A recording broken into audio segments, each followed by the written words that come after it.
አይ ዶንት ኬር ተራኪ ኢናያ። ለቻናላችን አዲስ ከሆናችሁ ላይክ፣ ሼር፣ ሰብስክራይብ በማድረግ ለወዳጅ ዘመድ ያጋሩ። ስራዎቻችንን ስለምትከታተሉ ከልብ እናመሰግናለን።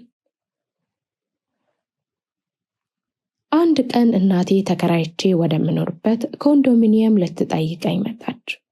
እኔ ጋር መታ የፈለገችው ለ5 ቀናት ነበር። አቤት እንዴት ደስ እንዳለኝ! እንዲህ ቤት ተከራይቼ ራሴን ችዬ እናቴን በእንግድነት ራሴ ቤት መቀበል በእርግጥም የሚፈጥረው ስሜት ልዩ ነበር። እንደውም ቢሮ ያገኘኝ ሁሉ አብርሽ ዛሬ ምን ታገኘ? ፊትህ በራኩ ይሉኛል። እንዴት ነው የማይበራው እንዴ? ደመራ ችቦ ቢልል ብሎ ቢል አለመንበልበሌም እኔ ሆኜ ነው። በእርግጥም እኔ ስለ ቤት አያያዜ 1 ሚሊዮን ኮሜንት መስጠቱ አይቀርም። ኤዲያ የምን መዝረክረክ ነው ይሄ? አሁን ወንበር እንዲህ ይቀመጣል ልትል ትችላለች። ወይም የኔ የምለው ይህን ምንጣፍ እዛ አውራ ጎዳናው ላይ አንጥፋው ነው እንዴ የሰነበትኩ? ታዲያ ምንድነው ይህ ሁሉ አቧራ ልትለም ትችላለች። ቢሆንም የእናቴ መማሪያ የተለየ ውበት አለው። አቤት መማረር! እኔ ብቻ እናቴ ላይ ሲያምር። እናቴ እኮ ቤት አትታዘብም። እዛው ልካቸውን እየነገረቻችሁ ነው። ነገሩን በልቧ መቃብር ትከታውና የፍቅር አፈሯን ትመልስበታለች። ውሾን ያነሳ ውሾ ይሁን እናት ናታ። እና እንደ እናት ምሬት የሚጥምን ነገር አለ? ምንም። እናቴ ኮንዶሚኒየም የሚባል ነገር በቅርብ ስታይ የመጀመሪያዋ ስለነበር ደረጃውን ፈራቸው። እንደውም እዚህ በመኖሬ በጣም ተበሳጨችብኝ። እዩት እንግዲህ አስተያየት ያላሰብኩበት ቦታ ደረጃው ላይ ሲጀምር። ሰው ሳይመንን ደብረ ዳሞ ላይ ወጥተው ይኖራል። ወቸ ጉድ እያለች በከፍተኛ ፍርሃት አገር የምንት ፎቅ ደረጃ ይወጣቸው።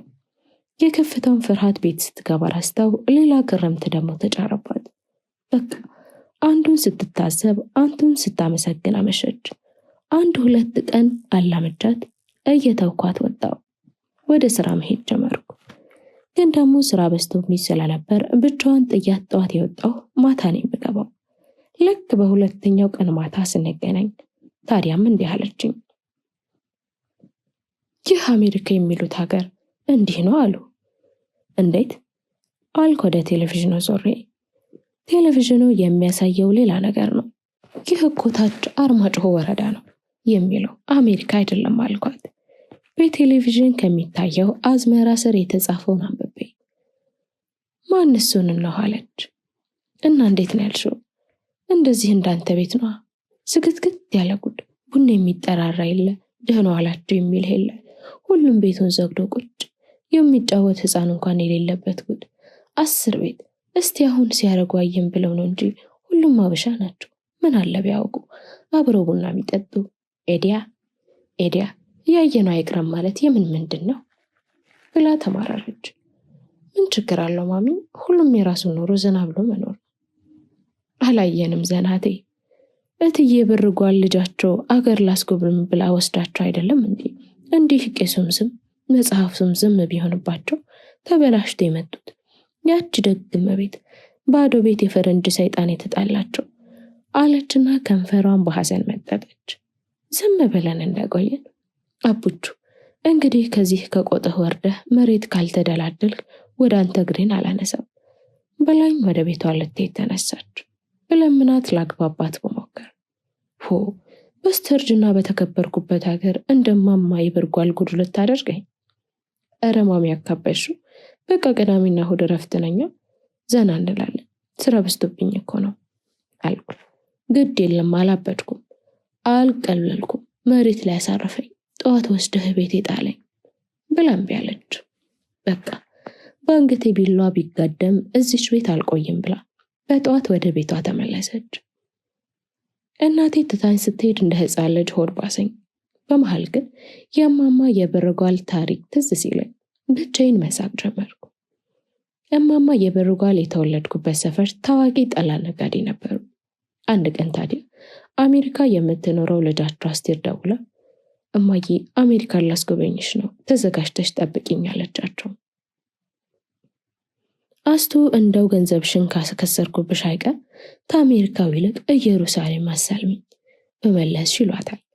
አስቴር ግን አይማዬ ደግሞ እኔ አንቺን ለማስደሰት ብዬ ብላ ስታኮርፍ እማማ የበረጓል አሜሪካ ለመሄድ ተስማሙ። መቼም የአስቴር ነገር አይሆንላቸውም። አንድ ልጃቸው ናት፣ ያውም ካለ አባት ተላሽታ ያሳደጓት። እሷም ጎበዝ ነች። ቁንጅናዋን ሳይታለላት አንገቷን ደፍታ ተምራ የሕክምና ዶክተር ሆነች። ከሀገር ከወጣች 15 ምናምን ዓመት አለፋት። አላገባች፣ አልወለደች። አሁንማ እድሜዋም ሄደ። አንዳንዴ ውጭ ሀገር የሚያስጠላው ትንሽ ሳንቲም ወርውሮ ትልቁን የተፈጥሮ ሀቅ መንጠቁ ላይ ነው። እማማ የበረጓል አሜሪካ ለ3 ወር ጉብኝት ሲሄዱ የሽኝታቸው ህዝብ ብዛት ሰላማዊ ሰልፍ የወጣ ነበር የሚመስለው። አንድ የተቃዋሚ ድርጅት አባል የሆነ ጎረቤታቸው ታዲያ ይህ ህዝብ ነፃነቱን ለመቀበል ሰልፍ ሲጠራ አይወጣም እንጂ ለማባበርና ለመሸኘትማ ይንጋጋል ብሎ መንደርተኛውን ዘለፈ አለው። ቆያች ምርጫት ድረስ ብንመርጠው ሞተናል ሲሉ ፎከረ ጎረቤቱ። ሰውየው ታዲያ ይህን ሲሰማ ከት ብሎ ሳቀና እንዲህ አለ መንደርተኛውን፣ ቀድሞ መችና ሰደቃው ይወጣል አሉ። በምርጫው እንደሚኖር ህዝብ አልመርጥም ብላችሁ ትፎክራላችሁ። እማማ የበረጓል ልክ አየር መንደር ሲደርሱ መንደርተኛውን ሁሉ ተሰናበቱትና በመጨረሻ እንቺ ዝና ብለው ሰራተኛቸውን ጠሯት። አቤት ትያለች። ለክት የምለብሰውን ሽንሽን ቀሚስ አድምቋታል። እውይ የለችልኝ፣ አታየኝም ብለሽ ማጀቴን ብታስደፍሪ ነገር ያለው አሜሪካ እዚሽ ናት፣ ሩቅ እንዳትመስልሽ ብለው አስጠነቀቋት። ሁላችንም ሳቅ። ሰፈር ውስጥ የእማማ የበረጓል አሜሪካ መሄድ እንደ ጉድ ተወራ።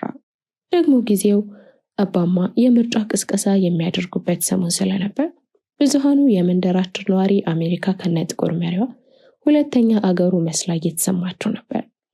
የሆነች የእናት አገሩ አክስት አገር። ምን ያደርጋል፣ እማማ የበረጓል አሜሪካ በሄዱ በወሩ ብቻቸው ማውራት ጀመሩ። አስቴር ቤት እየዘጋችባቸው ስትሄድ ጭንቀቱ ነው ይባላል። መጀመሪያ ሲጀምራቸው መጻፍም ማንበብም የማይችሉት ሴትዮ ከመሬት ተነስተው እንግሊዘኛ ተናገሩ። ያለምንም ስህተት ጥርት ባለ የሀገሬው ልሳን አይ ዶንት ኬር ብለው ጮሁ። በእውነቱ አስቴር እናቷ ሊያሳዝኗት የሞከሩ መስሏት በሳቅ ፈረሰች። ወይ ማሚዬ ተጫዋች እኮ ነሽ እያለች። ከዛ በኋላ ግን ሙሉ ቀንና ሌሊት ከእማማ የበረጓል አፍ ሌላ ቃል አልወጣ አለ። አይ ዶንት ኬር፣ አይ ዶንት ኬር፣ አይ ዶንት ኬር ብያለሁ፣ አይ ዶንት ኬር፣ አምላክን አይ ዶንት ኬር። ጭራሽ አንድ ቀን ሽክ ብለው በባህል ልብሳቸው ዘንጠው እኔ እናትሽ ይህ ወጠጤ ካሸነፈኝማ ሞቻለሁ ብለው መንገድ ጀመሩ። አስቴር ደንግጣ ማነው ወጠጤው ማሚዬ ብትላቸው ወባማ ነዋ፣ ከሀገሬ ድረስ የመጣሁት በምርጫው ለመሳተፍ መስሎኝ እያሉ የቀን ቅዠት ውስጥ ገቡ። በቃ አንዴ ለአሜሪካ ፕሬዝዳንት ሊወዳደሩ እንደሄዱ አድርገው ራሳቸውን እጩ ተወዳዳሪ ያደርጋሉ። ሌላ ጊዜ ከጎረቤት የሚሰማው ጩኸት ረበሸኝ ይላሉ። ምንም አይነት ጩኸት ግን አልነበረም። ጭራሽ አንድ ቀን በአፓርታማው መስኮት ብቅ ብለው አይ ዶንት ኬር አሉና ከኢትዮጵያ አማሽተው የወሰዱትን ገንቦ የሚል ጀበና ቁልቁል በሚያምዘገዘገው ወደ ስራ የሚጣደፍ አንድ ፈረንጅ አናት ላይ ዶህ ብሎ ፈነዳ። ፈረንጁ ከዛ የሮጠ ሌላ ሰቴት ሲገባ ስንዝር ሲቀረው ነው አሉ የቆመው። መቼም የኛ ሰፈር ሰዎች ነገር ሲያወሩ ያማሙቃሉ። አስቴር እናቷን ወደ ሐኪም ወሰደቻቸው። ሐኪሙ እማማ የበረጓልን መርምረው ባይፖላር ዲቦ አርደር ምናምን ነው አላት።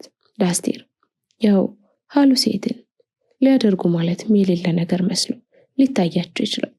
ብቻቸውን አትተያቸው፣ ወጣ እያደረግሽ አዝናኛቸው እያለ የአስቴር ጡቶች ላይ አይኑን አንከራተተ። አስቴር መቼስ ውብ ልጅ ነች።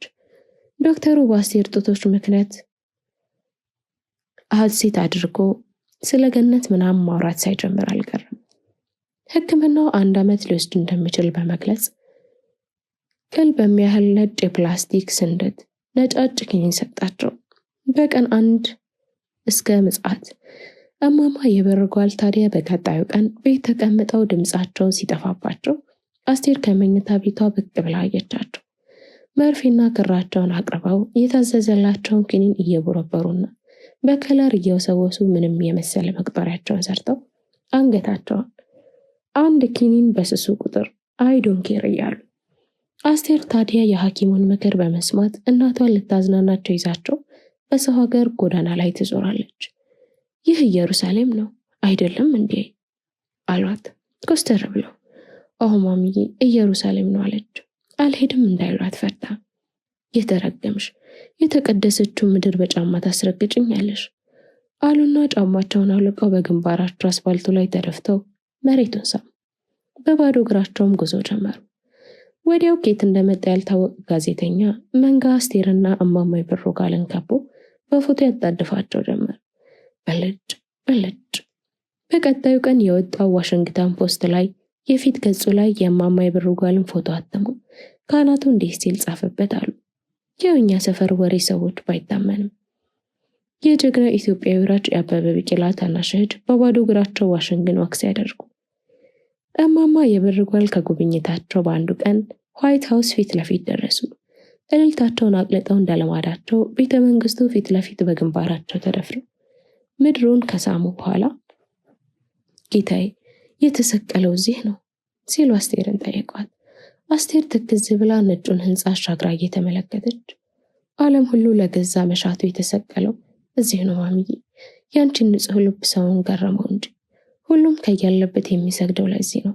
ሴቱ፣ ወንዱ፣ ያልተማረውም የተማረው፣ አገር ያለውም አገር አልባውም፣ እንጀራ የጎተተው፣ ጥላቻ የጎላው፣ ፖለቲከኛው፣ ነጋዴው፣ ነፍሰ ገዳዩ፣ ዘራፊው ሁሉም እዚህ ነው ልቡ የተከነቸረው። በተምታቱ ወንበዴ ሐሳቦቹ መሃል ሁሉም የራሱ መሲህ ሆኖ የተሰቀለው እዚህ ነው አለቻት። አስቴር ስትናገር እንባዋ በዓይኗ ሞልቶ ነበር። የተከነቸረበት ሚስማር ለ15 ዓመታት ያንጠለጠላት የኑሮ መስቀል ላይ ዛሬም ህመሙ፣ ዛሬም የማንነት ቀውሱ ስቃይ ያንገበገባት። ከምር ለራሷም ይህ ነጭ ህንፃ የዓለማውያን የኑሮ ቀናና የሚከበበት ቤተክርስቲያን መስሎ ተሰማት። ይህም ቢነግሯት ትውልዱ ቶማስ ነው። የኑሮ ችንካር የበሳውን መዳፍ ካላየ ወይ የራሱ መዳፍ ካልቸነከረ አያምነው። አስቴር እማማ ይበሩጋልን ወደ ኢትዮጵያ መለሰቻቸው። ሰው ይሆናሉን ብላ አላሰበችም ነበር። ኢትዮጵያ ሲደርሱ ግን ቡና ተፈልቶ ጎረቤት ተሰባስቦ እያገለበጠ ሲሰማቸው ባይፖላር ዲስኦርደር የለ፣ ዲስፕሬሽን የለ፣ ጂንጂንካ የለ፣ ጤነኛው ነው ቁጭ። በእርግጥ አልፎ አልፎ ሙሉ ጨረቃ ሲሆን ነው አሉ የዋሽንግተኑ ጂኒ ይነሳባቸዋል። እኔም ይህን ነገር ለማመን የተገደድኩት አንድ አጋጣሚ አለ። እንዲህ እማማ ይበሩጋል የሞተበት አጽናኝ፣ የታመመውን አስተማሚ፣ የመንደሩ አድባር መሆናቸውን ማንም ያውቃል። ሰው ታመመ ከተባለ ነጠላቸውን አንጠልጥሎ ማሮጥ ነው። ጎረቤቱም ከላይ እስከታች አስተማሚ፣ ጠያቂን የሚላቸው። አንድ ቀን ታዲያ እማማ ይበሩጋል አለቻቸው እናቴ። እመት ጋሽ አስፋ አባታቸውን ተረድተው ተቀምጠዋል አሉ። ኑ ለቅሶን ድረስ እስቲ። ጋሽ አስፋ በመንደራቸው የተከበሩ የአገር ሽማግሌዎች ናቸው። የእማማ ይበሩጋልም የጠላ ደንበኛ። እማማ ይበሩጋል ታዲያ ጮክ ብለው እንዲህ ብለው መለሱላት ለእናቴ፣ አይ ዶንት ኬር። ተፈጸመ። ቻናላችንን ላይክ፣ ሼር፣ ሰብስክራይብ በማድረግ ቤተሰብ ይሁኑ። አብራችሁን ስለቆያችሁ ከልብ እናመሰግናለን።